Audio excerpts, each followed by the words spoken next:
The National Weather Service in Chicago has issued a tornado warning for northeastern Kane County in northeastern Illinois, northwestern Cook County in northeastern Illinois, until 6:45 p.m. At 6:08 p.m., a severe thunderstorm capable of producing a tornado was located over Carpentersville, moving east at 20 miles per hour. Hazard, tornado and hail up to 2 inches in diameter. Source, radar indicated rotation. Impact, flying debris will be dangerous to those caught without shelter. Mobile homes will be damaged or destroyed. Damage to roofs, windows, and vehicles will occur. Tree damage is likely. This dangerous storm will be near States, Carpentersville, Barrington Hills, and East Dundee around 6:15 p.m. Streamwood, Barrington, and Inverness around 6:20 p.m. Take cover now.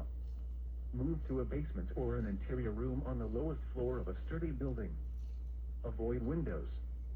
If you are outdoors, in a mobile home, or in a vehicle, move to the closest substantial shelter and protect yourself from flying debris.